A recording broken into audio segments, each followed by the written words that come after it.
여호수아 4장 1절에서 10절의 말씀, 제가 한 절, 교우님들이 한 절 교독하고 마지막 절 함께 읽습니다. 여호수아 4장 1절에서 10절의 말씀입니다. 온 백성이 모두 요단강을 건넜을 때에 주님께서 여호수아에게 말씀하셨다. 너는 백성 가운데서 각 지파마다 한 사람씩 12사람을 뽑아서 세워라. 그리고 그들에게 제사장들의 발이 굳게 선 그곳 요단강 가운데에서 돌 12개를 가져다가 오늘 밤 그들이 머무를 곳에 두라고 하여라.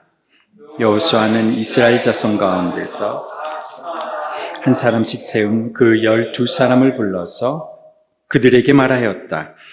주 당신들 하나님의 언약궤 앞을 지나 요단강 가운데까지 들어가서 이스라엘 자손의 지파 수대로 돌 하나씩을 각자의 어깨에 메고 오십시오.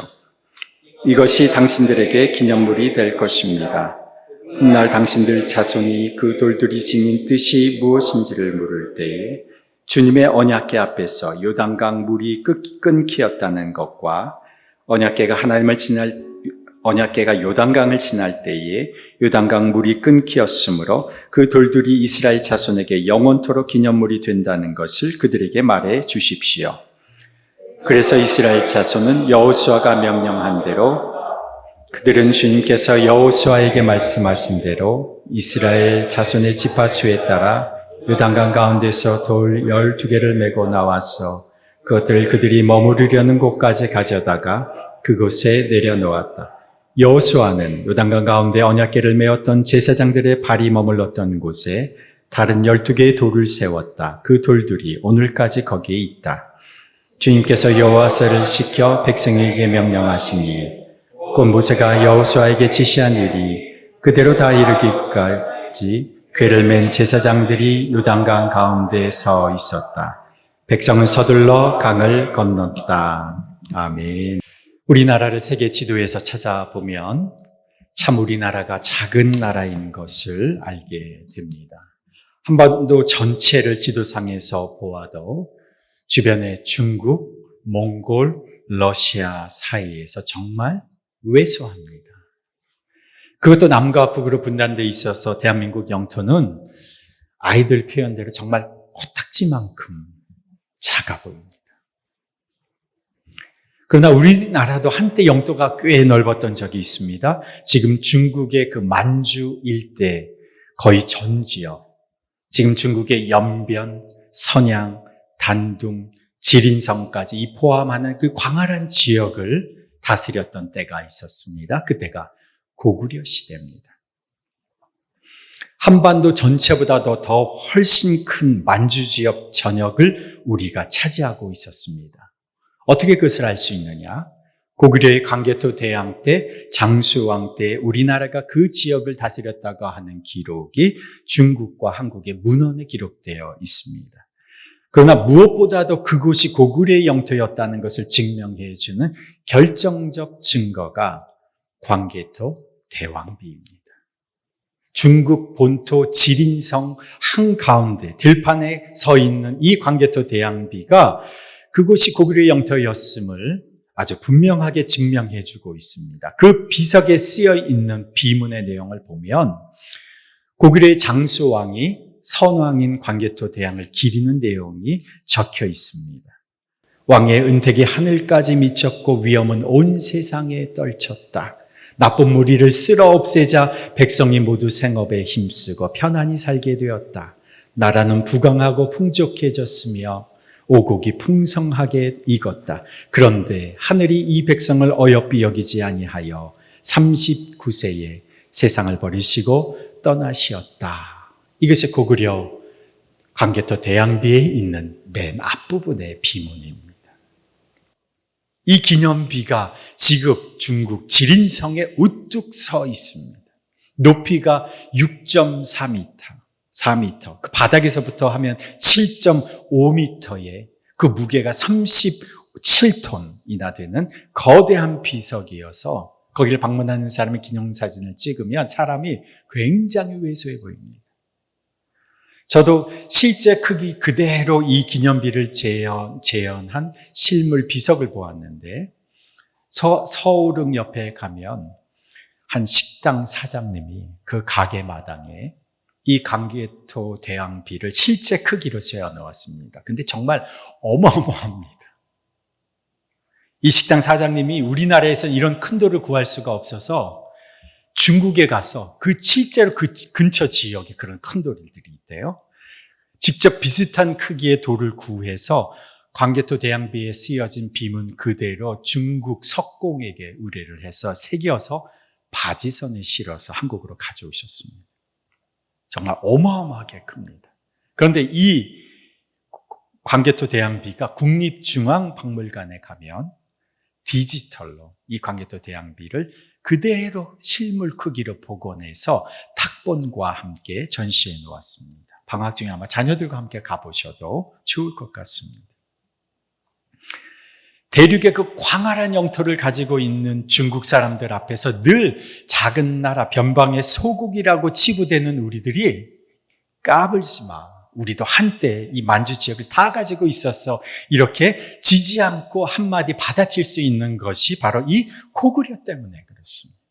그것을 증명해 주는 것이 이 광개토 대왕비입니다. 이 광개토 대왕비가 세워진 것이 414년이니까 이 거대한 비석 하나가 그때로부터 약 1610년이 지난 오늘 우리 대한민국 국민에게 과거의 영토에 대한 자부심을 일깨워주고 중요한 역사적 사실을 상기시켜 주는 겁니다. 이스라엘 백성들에게 평생 잊혀지지 않는 역사적 사건이 있습니다. 세월이 흐르고 시대가 바뀌어도 결코 잊을 수 없는 사건, 그것이 출애굽 사건입니다. 출애굽을 잊지 않게 해주는 것이 그들이 매년 지키는 명절 6월절입니다.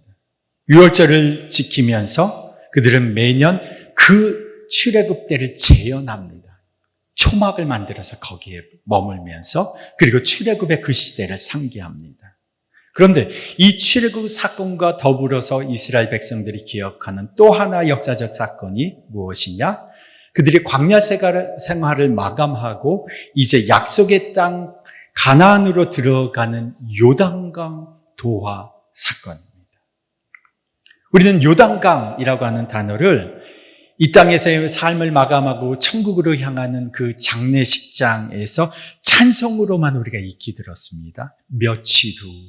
며칠 후 요단강 건너가 만나리라고 하는 이 찬송가 가사로 우리는 이 요단강을 기억하지만 이스라엘 백성들에게 요단강 도하 사건은 출애굽 다음으로 매우 중요한 역사적 사건이었습니다. 우리가 여호수아 말씀을 지금 살펴보고 있는데 지난주 하나님께서 어떻게 이스라엘 백성을 요단강으로 인도해 가셨는지를 살펴보았습니다. 하나님께서 이스라엘 백성 앞에서 하나님의 언약궤가 앞장서서 요단강에 들어가게 하셨습니다. 내비게이터가 없던 그 시절에 이스라엘 모든 백성들이 자신들의 눈으로 직접 하나님의 언약궤를 보면서 그분의 인도하심을 따라 요단강을 건너게 되었습니다. 그들은 아직 가보지 않은 길을 하나님의 언약궤의 인도하심에 따라 요단강을 향해서 나아갔죠. 이 요단강이 마른 때 건기에는 수심이 2m, 3m밖에 안 되고 폭도 약 30m밖에 되지 않는데 또 더 상류 쪽으로 올라가면 더 얕고 좁은 곳도 있지만 지금 이스라엘 백성들이 건너려고 하는 이때 이 지역은 강물이 불어나서 지금 강 뚝까지 찬 추수기라고 성경이 말하고 있습니다. 이런 때는 그 폭이 약 1km까지 넘어가고 수심도 수십 미터 내려갑니다. 그런데 하나님의 법궤를 맨 제사장들의 발이 요단강 물에 닿자마자 물이 멈췄고 그 물이 스스로 둑이 되어서 머무르는 일이 벌어집니다. 물이 물리적으로 막아놓은 뚝이 없는데도 물이 스스로 둑이 되어 멈춰서고 이스라엘 백성들이 그 요단강 한가운데를 걸어가는데 그 땅이 젖은 땅, 질퍽한 땅이 아니라 마른 땅을 건너서 요단강 맞은편에 이르렀다는 것입니다. 언약궤가 앞장서고 그 언약궤가 요단강 한가운데를 머무는 동안에 이스라엘 백성들은 모두 놀라움 속에서 그 강 한가운데를 가로질러 갔습니다. 그것도 신발이 젖지도 않는 마른 땅을 밟으면서 걸어갔다고 하는 이 사실에 이스라엘 백성들은 흥분과 감격 속에서 이 요단강을 건너갔을 것이 분명합니다. 그때 하나님께서 그들에게 말씀하셨습니다. 오늘 본문 4장 1절에서 3절의 말씀 우리 함께 봉독합니다. 온 백성이 모두 요단강을 건넜을 때에 주님께서 여호수아에게 말씀하셨다. 너는 백성 가운데서 각 지파마다 한 사람씩 12사람을 뽑아서 세워라. 그리고 그들에게 제사장들의 발이 굳게 선 그곳 요단강 가운데서 돌 12개를 가져다가 오늘 밤 그들이 머무를 곳에 두라고 하여라. 하나님께서 돌 12개를 세우게 하십니다. 그런데 여호수아가 그냥 임의로 몇 사람을 정해서 들어가서 12개 돌을 가져와라 이렇게 한 것이 아니라 각 지파마다 그 지파를 대표하는 한 사람씩을 뽑게 하고 12지파를 대표하는 각 사람이 한 개씩 모두 돌 12개를 함께 세우도록 하신 겁니다. 제가 이름하여 요단강 도하 기념비를 세우게 하신 거죠. 이 기념비는 모든 지파가 참여하여 세우는 기념비인 셈입니다. 르우벤 지파에는 누가 참여했대? 르우벤 지파에는 그 앞집의 철수 아빠가 거기 참여했대. 시므온 지파에게는 누가 참여했대? 거기 미영이 아빠 알잖아. 등치 크고 힘좋게 생긴 사람. 그분이 거기에 참여했대. 각 지파마다 다 알만한 사람 한 사람씩 참여한 겁니다. 대표자로 참여한 겁니다. 이것은 각 지파가 모두 참여하게 하신 겁니다. 그 12사람이 어떻게 돌을 가져왔습니까? 8절에 보면 언약궤가 서 있던 강 가운데까지 들어가서 돌 한 개씩 어깨에 메고 나와서 그들이 머무는 곳에 가져다가 그곳에 세웠다. 작은 돌은 이렇게 들지 어깨에 매질 않죠. 조금 더 큰 돌은 두 손으로 들지 어깨에 매질 않습니다. 두 손으로 들기에 어렵고 무거운 큰 돌이어야 어깨에 매는 겁니다. 보통 성인 한 사람의 어깨에 매는 무게가 우리가 쌀을 살 때 보면 쌀 한 부대 조금 20kg짜리 부대를 보통 성인이 어깨에 하나 탁 걸쳐 매고 건강한 사람은 2개 정도는 그냥 어깨에 탁 걸쳐 매죠. 그럼 40kg입니다.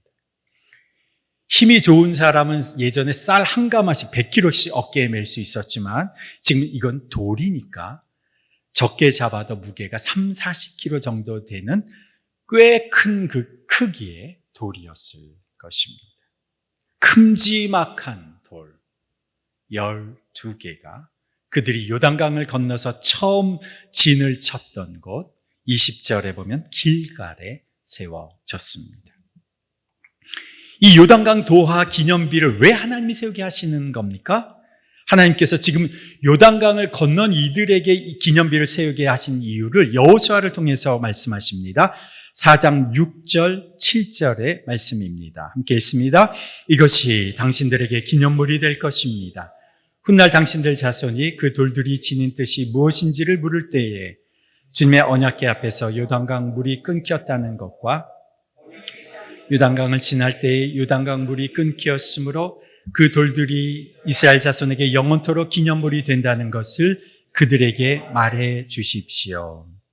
이 기념비가 당신들에게 이 요단강 도하 사건을 기억하게 하고 또한 후손에게 전하게 하시려는 메시지라는 겁니다. 어떤 메시지요? 4장 20절에서 24절 함께 읽습니다. 여호수아는 요단강에서 가져온 돌 12개를 길갈에 세우고 이스라엘 자손에게 이렇게 말하였다. 당신들 자손이 훗날 그 아버지들에게 이 돌들의 뜻이 무엇인지를 묻거든 당신들은 자손에게 이렇게 알려주십시오. 이스라엘 백성이 이 요단강을 마른 땅으로 건넜다. 우리가 홍해를 다 건널 때까지 주 우리의 하나님이 우리 앞에서 그것을 마르게 하신 것과 같이 우리가 요단강을 다 건널 때까지 주 우리의 하나님이 요단강 물을 마르게 하셨다. 그렇게 하신 것은 땅의 모든 백성이 주님의 능력이 얼마나 강하신가를 알도록 하고 우리가 영원토록 주 우리의 하나님을 경외하도록 하려는 것이다. 이 요단강 기념비를 통해서 전하려는 메시지가 무엇입니까? 우리가 고구려 광개토 대항비처럼 그 비석에 정으로 새기지는 않았지만 이 요단강 기념비를 보면서 자녀들이 비문을 이렇게 읽게 되는 겁니다. 첫 번째, 출애굽 때의 홍해처럼 우리도 요단강 마른 땅을 밟고 건넜다. 두 번째, 그 하나님의 능력은 위대하시다. 세 번째, 그 하나님은 경외할 분이시다. 이 세 가지 내용을 그 기념비를 보면서 비문으로 읽는 겁니다. 이 기념비가 누구를 위한 메시지입니까? 요단강을 건넌 자신들을 위한 것이기도 하지만 그 주 대상은 요단강을 건넜을 때 너무 어려서 그 요단강 현장을 기억하지 못하는 유아들, 그리고 가나안에서 태어난 다음 세대들을 위한 하나님의 메시지였습니다. 이 요단강 기념비를, 요단강 도하 사건을 직접 경험하지 못한 자녀들을 위한 겁니다. 하나님께서 다음 세대를 위해서 부모 세대에게 그 기념비를 세우게 하신 것이죠. 이 본문을 대하면서 생각을 하게 됩니다.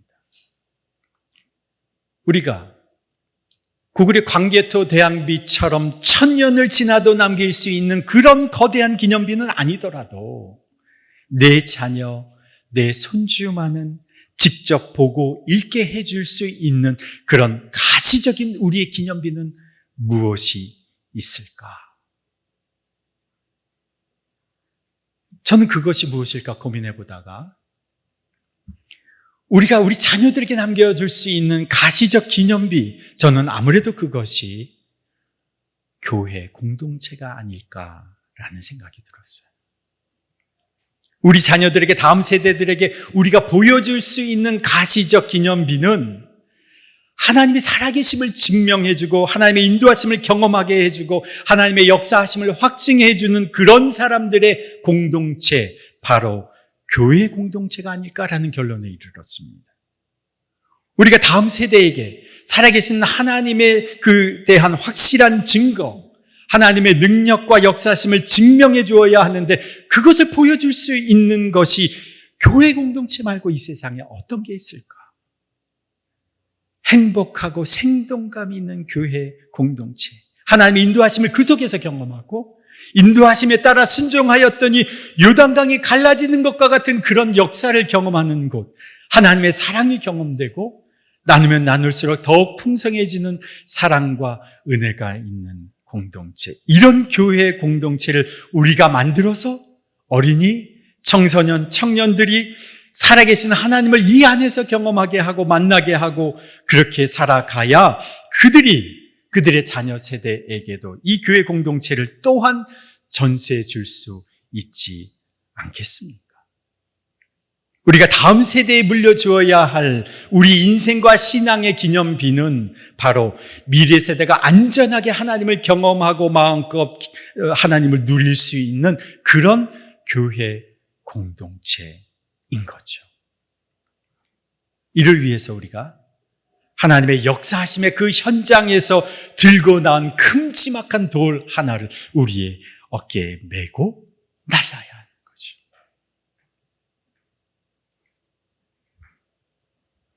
제가 제 자신을 한번, 제 삶을 한번 돌아봤어요. 제가 믿는 부모님 밑에서 믿음의 유산을 지금껏 누리며 살아왔는데 내가 부모님을 통해서 얻은 가시적 믿음의 기념비는 무엇이었을까? 우리 부모님이 나에게 물려주신 가시적 믿음의 기념비는 무엇이었는가? 제 마음에 가장 먼저 떠오른 것이 교회에 대한 기억입니다. 아버지가 목회하셨던 상계동 개척교회에서 제가 교회 학교를 다녔고 중고등부를 다녔어요. 그 시절 정말 제 안에 좋은 추억과 기억이 가득합니다. 중등부 시절에 전도사님이 인도하시던 수련회 때인데 그 전도사님의 얼굴이 지금도 생생해요. 이름은 제가 잊어버렸어요. 그런데 그 수련회 때 정열적으로 인도해 주신, 우리가 아마 강시영 집사님쯤 되는 그런 정열적으로 찬양을 인도하시면서 수련회 인도해 주셨는데 제가 그때 성령 체험을 했습니다. 크리스마스 때마다 또 겨울 방학 문학의 밤 때마다 교회 공동체가 저의 행복의 고향이었습니다. 지금도 저의 교회에 대한 생각, 교회에 대한 상상, 교회에 대한 소망은 다 거기에서부터 시작된 겁니다. 가난하고 힘들었던 시절이었지만 부모님을 통해서 저는 행복한 교회를 제 가슴에 물려받았습니다.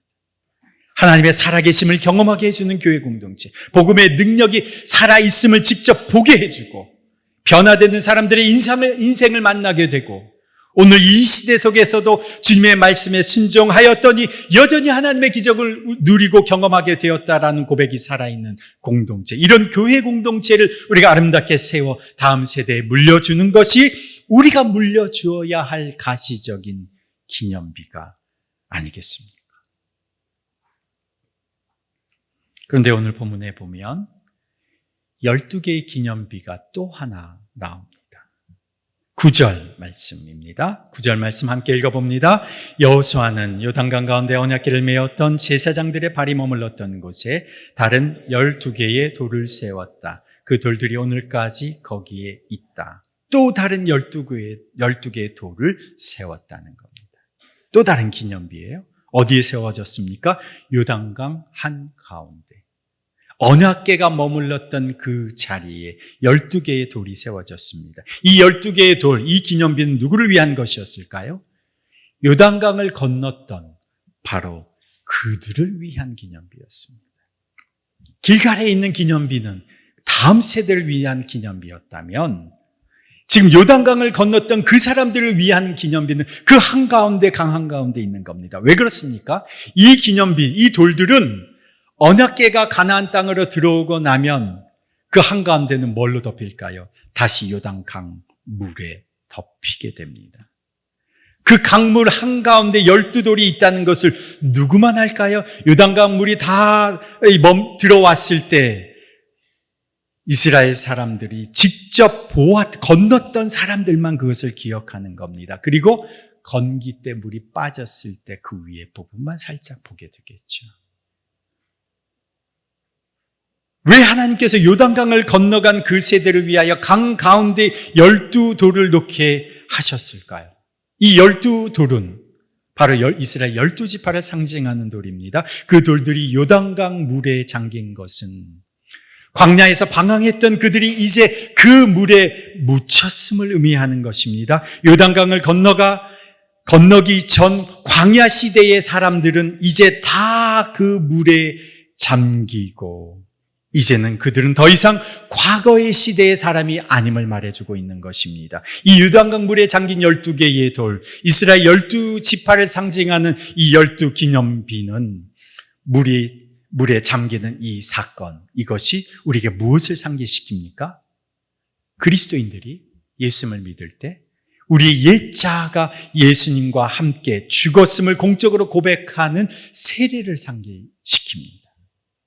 원래 세례는 온몸이 물에 잠기는 침례였습니다. 우리가 세례를 받을 때에 온몸이 물에 잠기는 것은 십자가에 달리신 예수 그리스도와 함께 나의 옛자가 그 물에 함께 묻혔음을, 죽었음을 의미하는 것이죠. 그리고 그 물에서 건져질 때 우리는 부활하신 예수 그리스도와 함께 새로운 인생으로, 새로운 생명으로 건져짐을 의미하는 이 세례의 의미가 요단강 물에 잠긴 12개의 그 돌에 담겨져 있는 거죠. 광야에서 자신들의 인생은 이미 죽었음을 보여주는 그 강바닥에 잠긴 기념비. 이것은 다음 세대를 향한 이 시대의 헌신의 모습을 의미하는 것이기도 합니다. 나는 예수와 함께 죽고 이제 나를 통해서 역사하시는 하나님을 보여주는 삶, 나는 죽고 다음 세대를 살리는 새로운 삶을 의미하는 요단강 그 한복판의 기념비, 강 바닥에 묻힌 그 기념비와 함께 광야 생활을 청산한 부모 세대가 이제 길갈에 세워진 그 요단강 도화 기념비를 통해서 다음 세대에게 말하고 있는 겁니다. 오늘 우리도 이 세대에 우리가 경험한 하나님을 길갈의 기념비처럼 우리 다음 세대에게 물려주십시다. 우리가 경험한 하나님을 아름다운 교회 공동체로 다음 세대에게 물려주십시다. 이를 위해서 우리는 무거운 돌 하나쯤은 어깨에 매는 수고를 감당해야 하는 거죠. 한 사람도 예외 없이 아름다운 믿음의 기념비를 다음 세대에 물려줄 수 있도록 서로 협력하고 도와서 서로 맬 수 있도록 돕고, 그리고 그 돌 12개가 반듯하게 맞춰져서 세워질 때 12개의 돌로 세워진 그 기념비는 다음 세대 사람들에게 하나님을 기억하게 하고 하나님의 역사와 능력을 상기시켜주는 잊혀지지 않는 기념비가 될 것입니다. 이를 위해서 우리 세대는 요단강 물에 잠긴 돌들처럼 예수 그리스도를 위해서, 하나님 나라를 위해서, 복음의 다음 세대를 위해서 기꺼이 우리 자신을 내어주는 섬김과 헌신의 제물이 되어야 할 것입니다. 이것이 우리가 고백하는 기꺼이 첫걸음이 되고 기꺼이 밑걸음이 되는 거죠. 예수님께서 내 몸이라고 말씀하시는 교회 공동체, 하나님 나라를 이 땅에서 대표하는 교회 공동체, 부모가, 우리 세대가 손수 돌 하나하나 올려 정성껏 세워 물려주게 될 이 아름다운 교회 공동체는 우리 자녀, 그리고 그 자녀의 자녀에게 결코 잊혀지지 않는 인생의 기념비, 믿음의 기념비, 하나님의 기념비가 될 것입니다. 주님의 행하신 놀라우신 일들을 찬양합니다. 요단강을 건너게 하신 그 하나님께서 더비교회 공동체를 여기까지 인도하셨으며 우리 인생을 바로 여기 이 자리까지 인도하셨음을 고백합니다. 오늘 우리가 하나님을 믿는 백성으로 하나님의 자녀로 살아가게 된 것이 지옥에 진작 떨어졌어야 할 우리 죄인을 영광스러운 천국 백성으로 불러주신 것이 우리의 영원한 기념비 되신 십자가의 예수 그리스도 때문이요, 하나님께서 행하신 놀라우신 기적인 줄 믿습니다. 주께서 나를 살려주시고 나를 구원하여 주시고 우리에게 기적을 행하시고 새 생명을 주셨으니 이제 우리의 자녀들에게 다음 세대에 주님의 기념비를 물려주는 자 되게 하여 주옵소서. 우리 자신의 인생은 그 물속에 잠겼음을 날마다 고백하며 예수와 함께 우리의 옛자는 죽었음을 날마다 고백하며 예수와 함께 살아난 자로 부활한 자로서 다음 세대를 위하여 기꺼이 헌신하는 우리 되게 하여 주옵소서. 다음 세대와 지역 사회를 위하여 아름다운 교회 공동체, 순종과 헌신의 교회 공동체, 승리와 소망의 교회 공동체를 다음 세대에 물려주게 하여 주옵소서. 정말 주님이 기뻐하시는 사명 공동체, 교회 공동체 다음 세대에 물려주는 우리 되게 하옵소서. 그리하여 교회 공동체를 통해서 이 지역과 사회가 변화되고 다음 세대의 수많은 영혼과 인생들이 새로워지고 수많은 가정들이 주님께로 돌아오는 주의 능력과 역사를 보게 하여 주옵소서. 주께서 영원히 기억하시는 우리의 인생, 우리의 가정, 우리의 교회 되게 하옵소서. 이제는 우리 주 예수 그리스도의 그 한량없는 은혜와 하나님 아버지의 그 무한하신 사랑과 성령님의 교통하심과 역사하심이 다음 세대에 하나님의 기념비를 물려주기로 작정하며 헌신하는, 그리고 이제 세상으로 나아가는 주님의 백성들 위에, 그 가정과 자녀, 일터와 사업장 위에, 그리고 더비교회 공동체 위에 이제로부터 영원토록 함께 하시기를 간절히 축원하옵나이다. 아멘.